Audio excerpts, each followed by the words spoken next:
Suit up, strap in, warm the tires, and leave on yellow.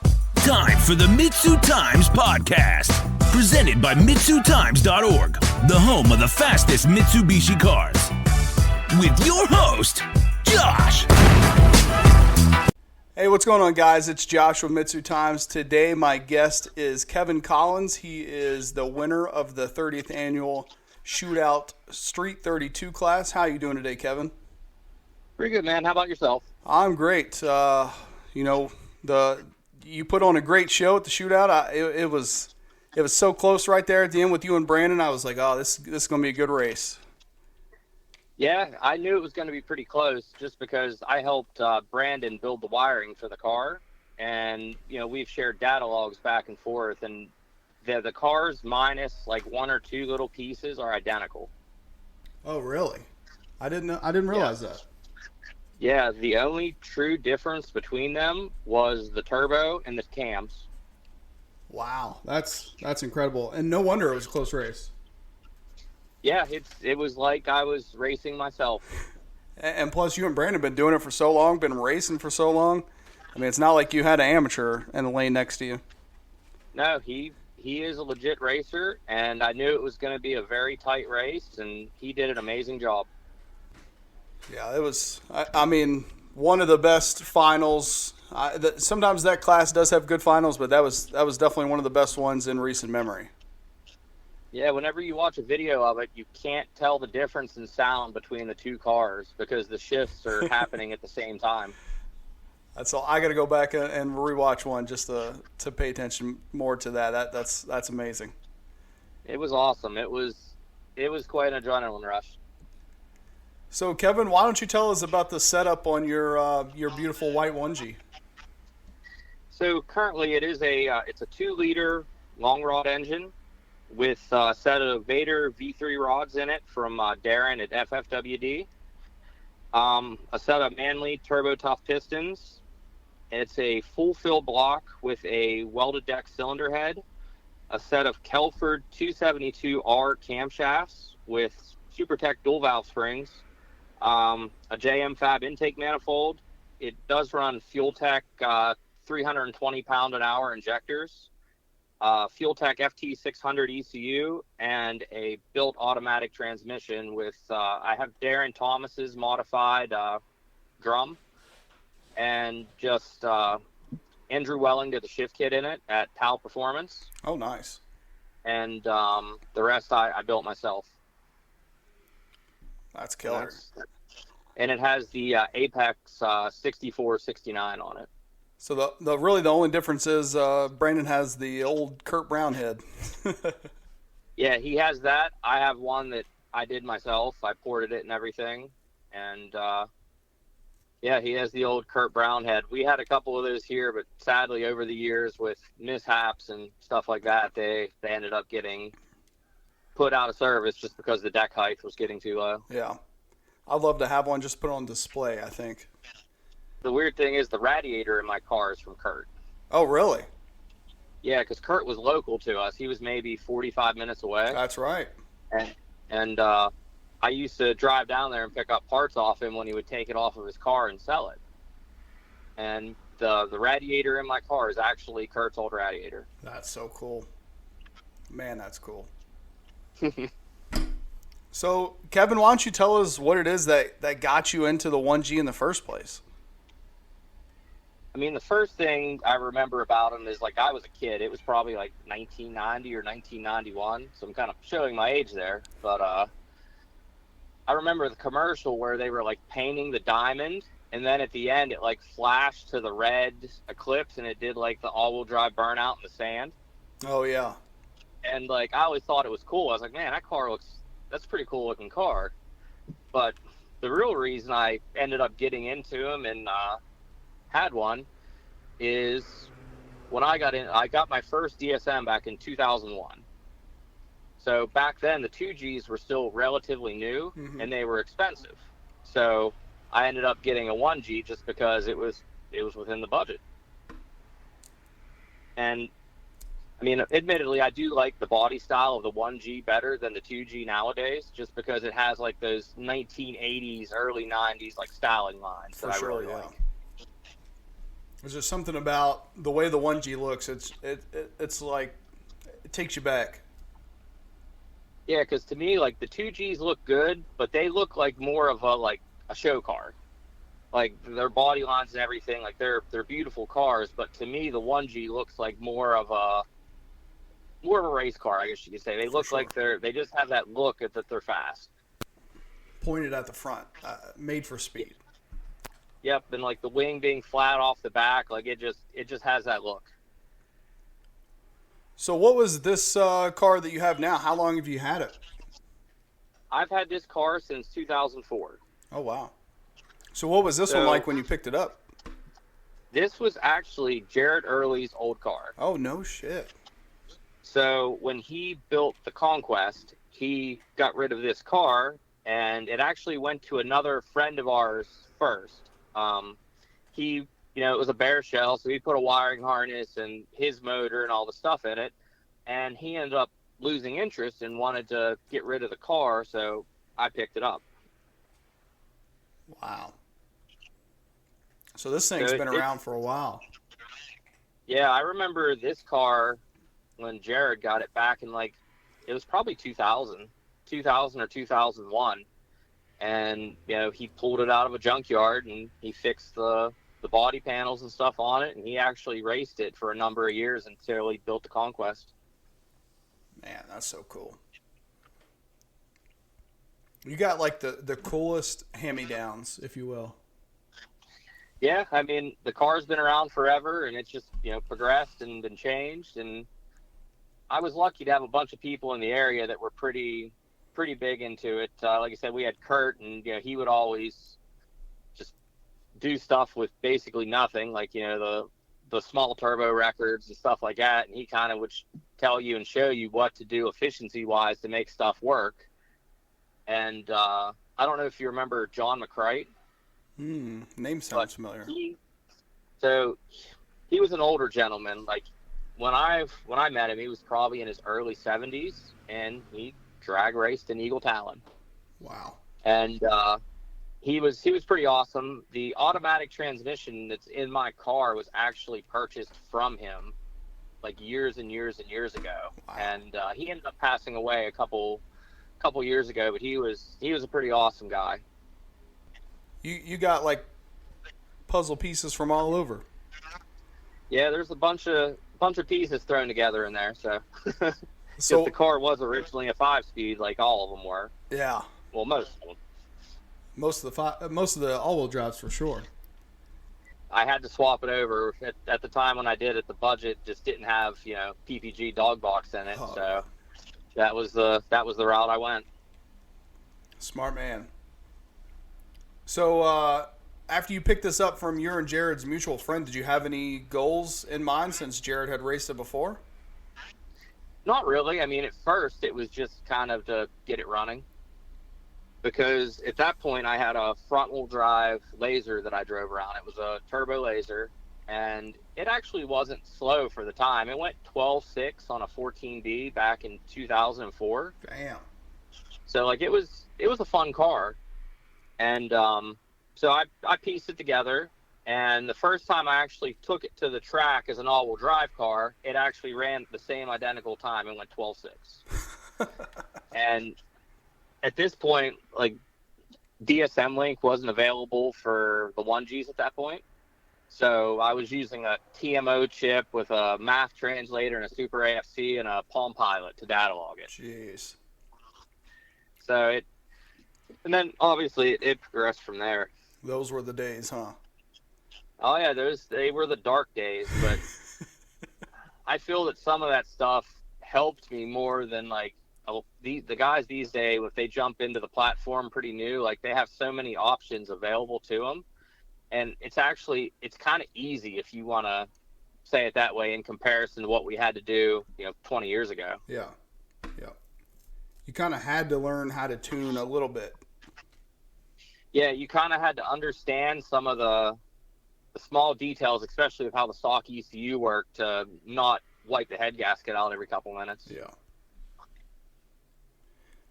So you've had this car for so long, Kevin. You had to have hundreds of different setups in it. What is there any that you want to talk about that really worked well for you? Yeah, it's had a bunch of different setups over the years. So originally it started out as an Evo 3 16G with, a set of either 850s or 1000s. I can't remember what it had off the top of my head. And like the map translator. And after that, I put on a Bullseye bolt-on TO4B V-trim turbo. Oh, nice. And that was actually a pretty fun turbo. It ran 1180s on that turbo. And after that, I sold that turbo and I went to a Precision when they had their like sport compact Mitsubishi line, like the bolt-on housing. Yeah. I bought one of the SCM 6152S's, and that turbo was pretty stout. I ran that turbo for probably 5 or 6 years with the 5-speed and the manual, or in the automatic, I mean. And it went like an 1120 on the manual, and then I put the automatic in with like no changes to anything, and it went a 1040. Oh, wow. Jeez. So it dropped significantly there. After that, I went to it was another hand-me-down. It was the turbo off of the Conquest at the time. It was a full race GT37 based 67 millimeter. And that was actually the first turbo the car went 9s on. Okay. So it went 9s on that. I swapped back to a Precision 6266 to do some class racing, like the import face-off stuff. Yeah, for sure. And went 944 on that turbo, so it gained a little bit there. And then for like a number of years, it sat stagnant, like at the 920s, 910s. It's like I couldn't get it to go any faster. And then it's like all of a sudden it just like clicked and it started going 8s. Oh, okay. Same turbo setup? No, the first time it went 8s was on a Zona Rotor 105-69S. Oh, nice. So it was at the Hail Mary Derby back in 2021. So it went a 8.7, I think it was like 154 or 155 on that turbo. And then obviously now with the Apex, it's going like an 860. So it's doing pretty well. Yeah, for sure. And it seems to be super consistent. I mean, almost bracket worthy. Yeah, it is extremely consistent, but a lot of that I think comes down to the shifting of the transmission, because the fuel tech actually does the transmission control for us. Okay. So like you can overlay 2 or 3 logs from my car and it looks like the same log because it shifts at the same time. Like everything, it's pretty consistent. I do like it. Yeah. It's nice to not have to worry about all of that while you're still holding on to a 160 mile per hour race car. Yeah, for sure. It's like once Fuel Tech released their firmware for the transmission shifting is whenever it really gained the consistency, because before that I was using the Force 4 shift box. Yeah. And I never had very good luck with getting it to shift off of the RPM point. So what I did is I hooked an output because I ran multiple ECUs on that Force 4 shift box, but every one of them, what I would have it do is basically the shift light feature. I would have that send a signal to the Force 4 box to upshift. Oh, okay. So it gained a little bit more consistency there, but once the Fuel Tech took over, it's like it was just dead on every time. It was all in one place too, so you didn't have to worry about a failure in 2 different spots. Exactly, because there were times that like some tracks I can't drive through or drive around the burnout box. So you would have to spin the tires off to make sure they were clean. And I would forget to look down at the Force 4 box, and I would be in second gear because it would have, it hit the shift point whenever I'd spun the tires. Yeah. And then you launch in second, and it's an aborted pass. Man. So, Kevin, you think looking back all those years, you would do anything different or do this build the same? I would probably keep most of it the same because I'm really happy with the car and how it performs. I mean, obviously there's some choices that were made for testing that just didn't pan out, but you do get that. But in general, like, I don't think I would change very much of anything on the car at all. Man, that's not very many people can say that. No, the only thing that I have plans for it is it's been about 15 years since we painted it, so it does need a little bit of some TLC on the body. So this winter, I mean, if everything goes to plan, I'm gonna strip the body panels and stuff, and we're gonna paint it. And I do need to remake the wiring harness on it because before the Hail Mary Derby in 2021 at an IFO race, I had a turbo failure, and it ended up actually cutting the oil line, and it caused a small fire under the hood. Oh shit. So got it out. Like, the car still ran, but like the wiring was, like, the sheathing I used for the wiring was like kind of melted around the wires. So I wanted to fix it all and check it for any damage. And so I rebuilt an entire wiring harness for it in like 4 or 5 days before the Hail Mary Derby.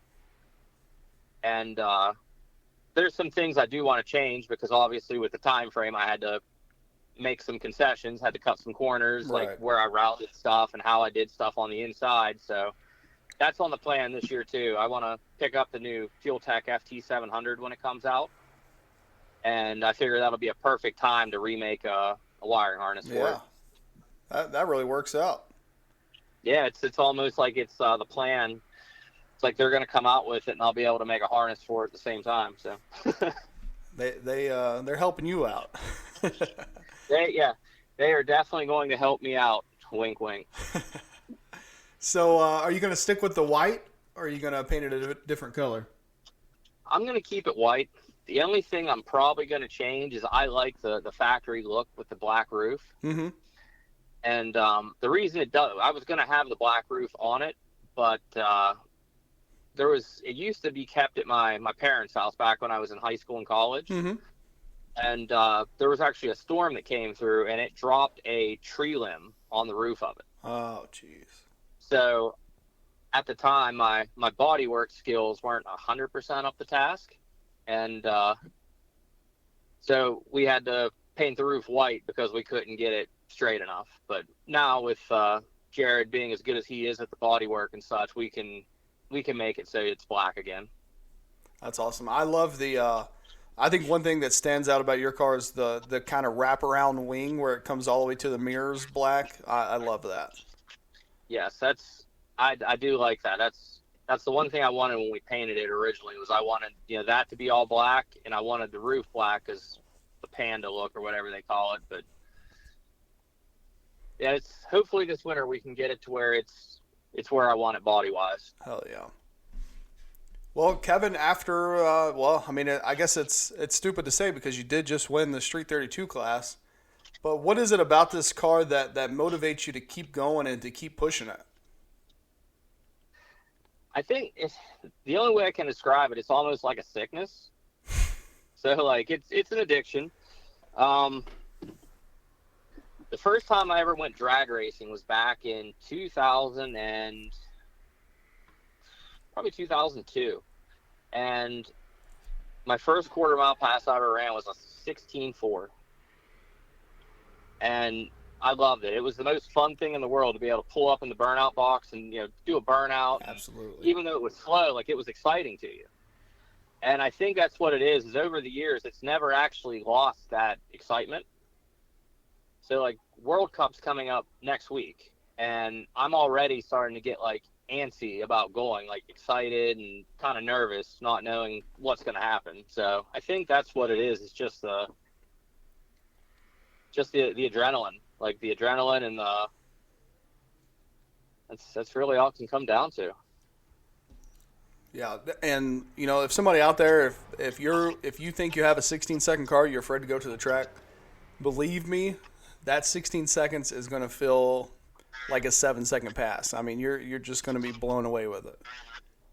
Yeah, I mean, I can say that from experience. Like I said, it wasn't a fast car. It wasn't even like a sports car. It was just like the car I was driving around to high school. Yeah.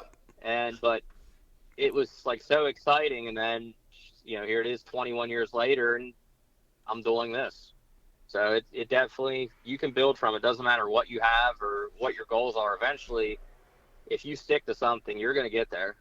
Sometimes I think the slower people have more fun because they get to make more passes and not fix everything between rounds. Honestly, I tell people to this day, my favorite car that I owned was my 12-second front-wheel drive Laser, because I could drive it around. It spun tires, so it gave you the illusion of being faster than it was. And that, to this day, that was still the most fun car I've ever had. Killer. I love that. Yeah, I think there's a lot of people out there with GSTs or TSI, just normal TSIs, and they're afraid to go racing because they're not all-wheel drive, and I think they're really missing out. Yeah, I agree, because like my front-wheel drive setup, it was a 5-speed front-wheel drive, and it wasn't super consistent, but like it was definitely that was the most fun car I ever had. And even at the track, like it would go like 12.7, 12.8 pretty consistently as long as you had a good launch. And it was just fun. Like, it never really broke. It was like at the point to where like you couldn't really hurt too much because of the power it made. I don't know, just shifting the gears is fun. That's the one thing I do miss with the auto stuff is It is fun to go out there and bang some gears. I think that's why we've seen so many DSM guys kind of flip over to Evos at some point.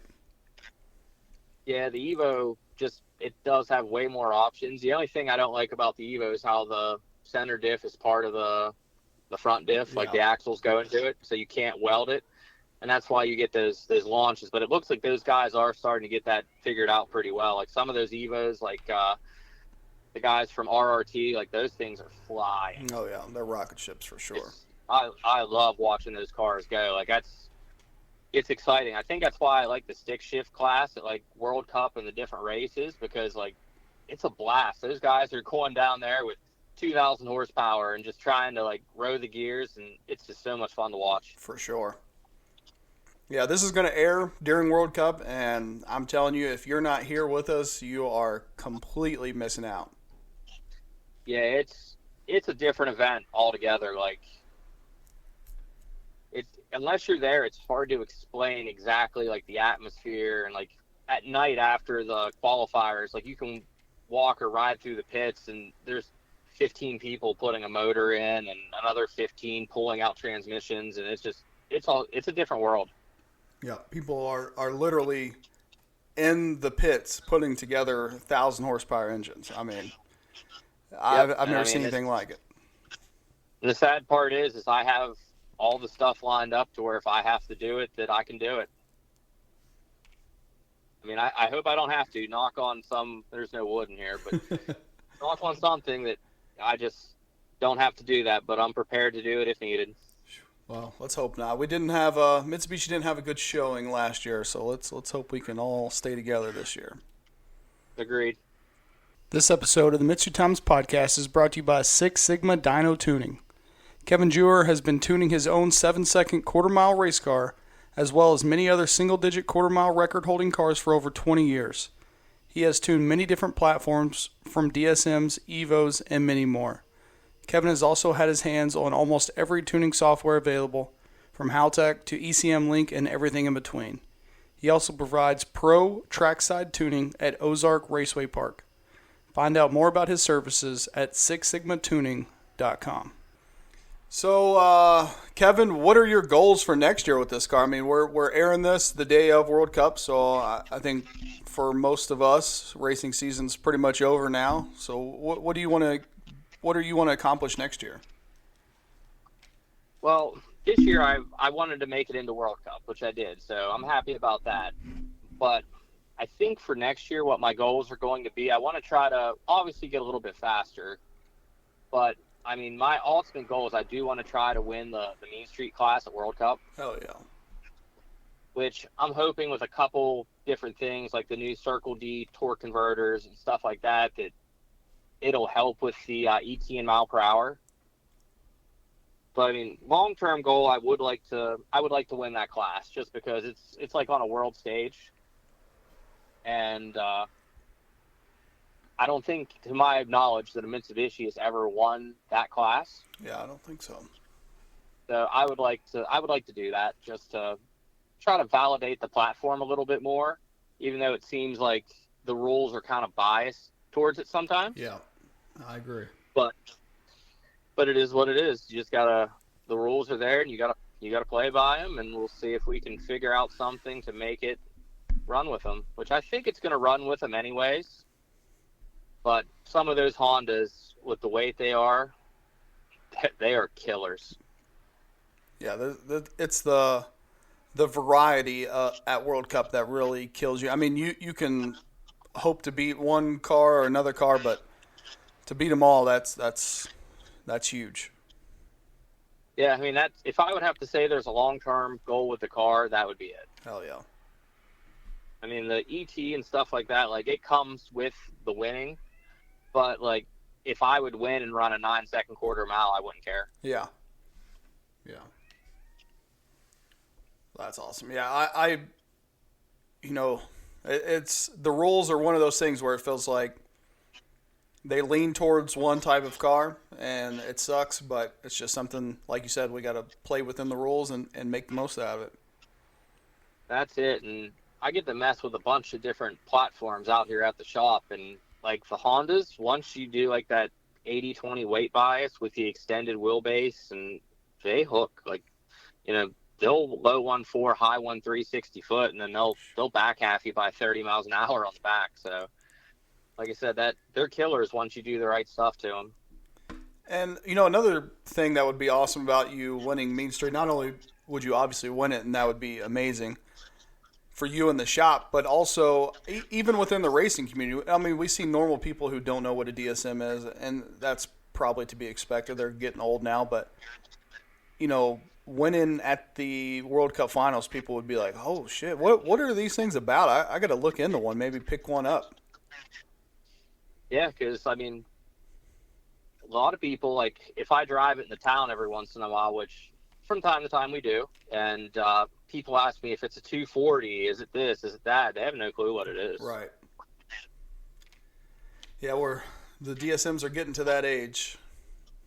It is, but I love them. Yeah. So, Kevin, you've been into these for a long time. You've not only built one of the quickest 1Gs, but you've tuned a lot of quick cars across the board. If someone out there is listening and they just bought a 1G, looking to get up there in the high 8s, what advice would you give them for their build?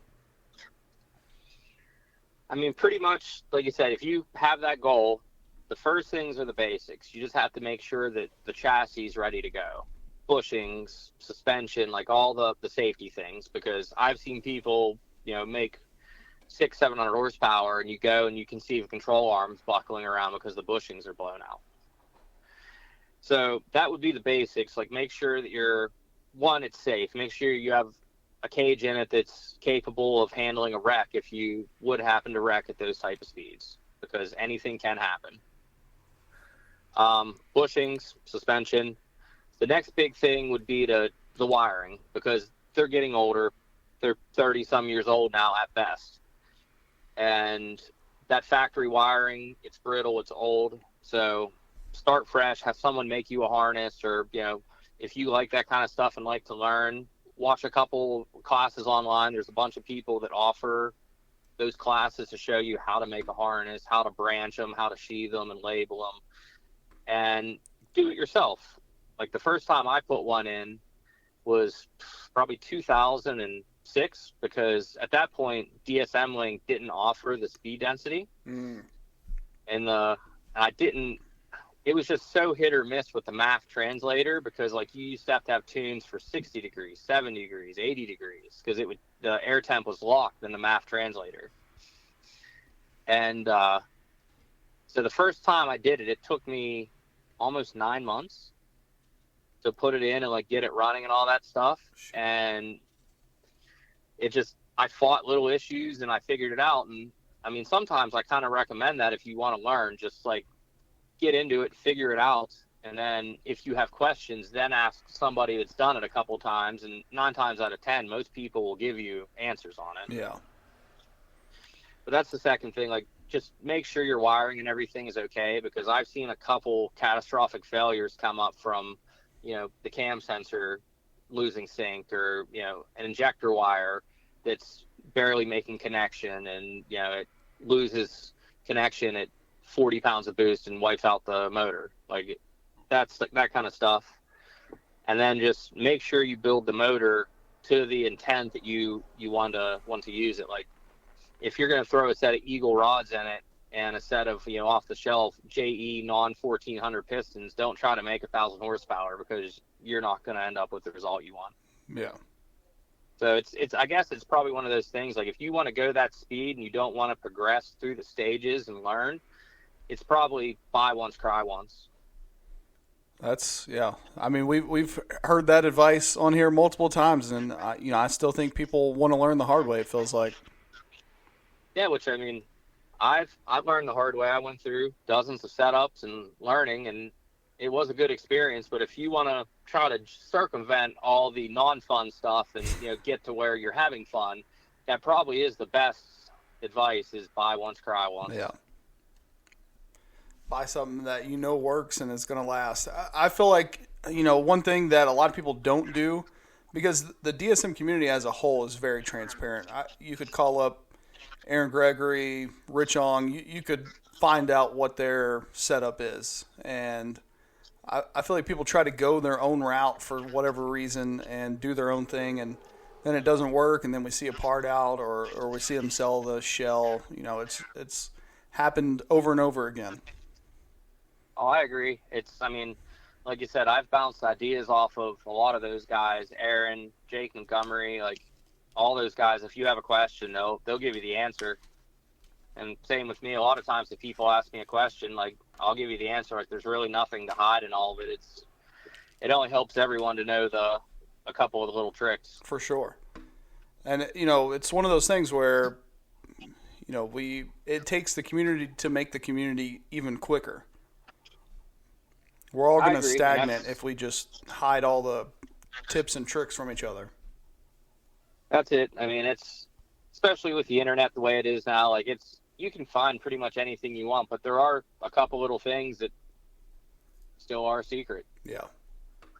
And for people out there, racing World Cup and racing all the IFOs and doing all that stuff, they have to have secrets. I mean, it is what it is to keep them winning, or to keep, people from matching the same kind of power they have. And that's understandable. It's the people who want to hide, the small things that don't really make a difference, just so that people can help put their engines together. That's what doesn't make any sense. Yeah, I mean, something as easy like on the 6-bolt motors, how they don't have the entire bottom is like a brace, I guess you could say, like a girdle. Yeah. And you have to set your thrust on the thrust bearing. Like, a lot of people don't know to do that, and like I wiped out a couple of thrust bearings. I had an older guy at the machine shop say, this is like a small block Chevy. You have to hit the snout of the crank with a hammer, and then you have to put preload on the cap while you're torquing it, or it's not going to be centered. That's so funny that you say that, because I forget who it was, but someone once told me that if you're going to take a 6-bolt crank to a machine shop, you need to find a place that specializes in small block Chevys, because they're going to be able to do it the best.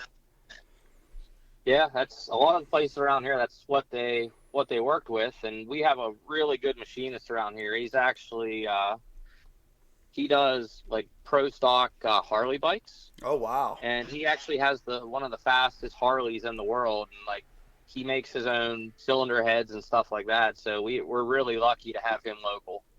Man, those guys got some huge balls. Oh yeah, he carries them in a wheelbarrow to the bike every time he hops on. Can't even imagine. I bet nothing scares those people.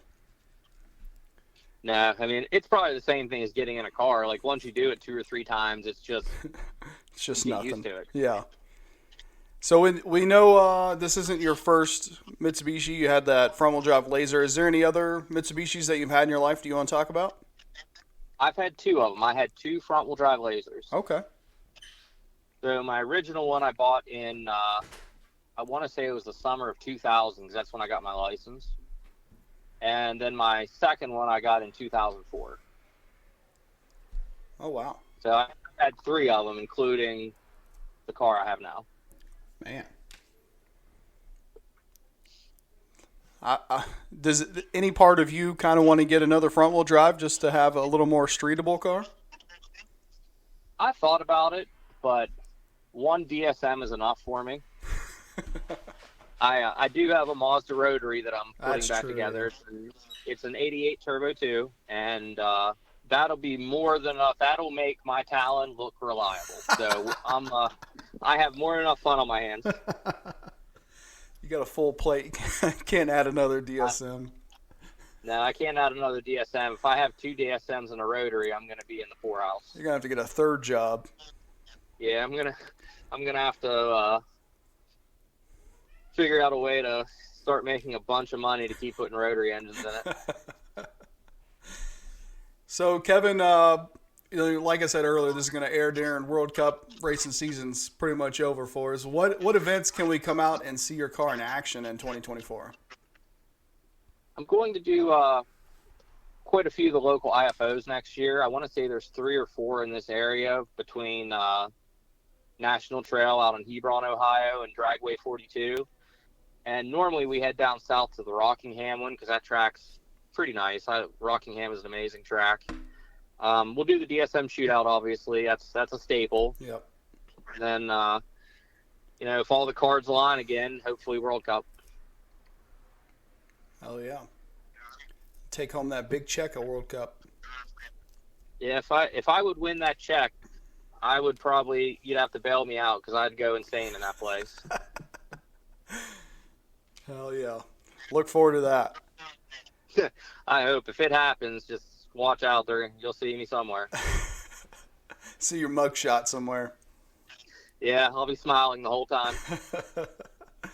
So, Kevin, where can people find and follow you on social media so they can see this beautiful Panda in action? I'm on Facebook. I'm not a huge social media fan, so I don't post too much up on there. But, I am available on Facebook for, questions or anything like that. And then, I guess every once in a while you can call the early performance shop and talk to you. Oh, yeah. I'm here 6 days a week normally.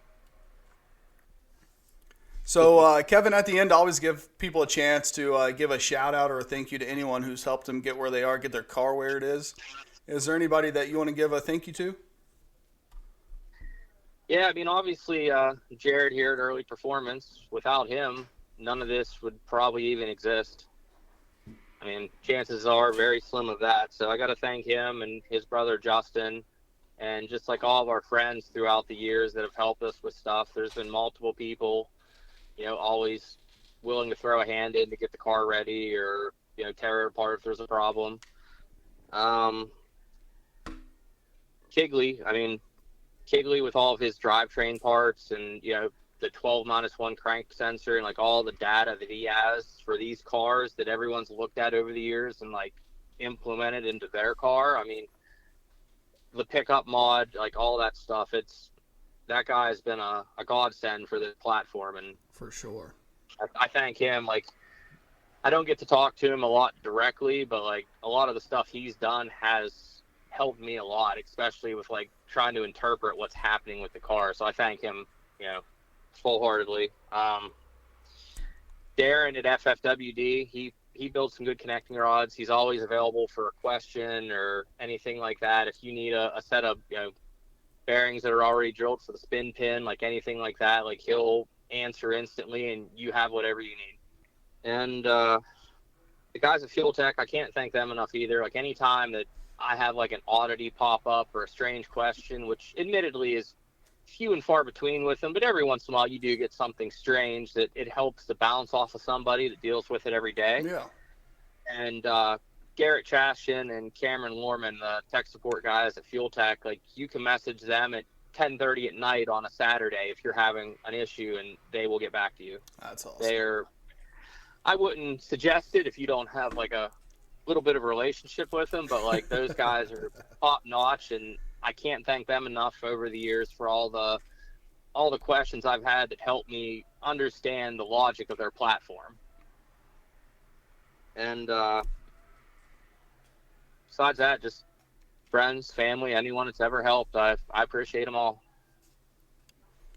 All right, well, Kevin, I don't want to take up too much of your time. I appreciate you coming on here and sharing your story. Best of luck, man, at World Cup. I want to see all the guys do well.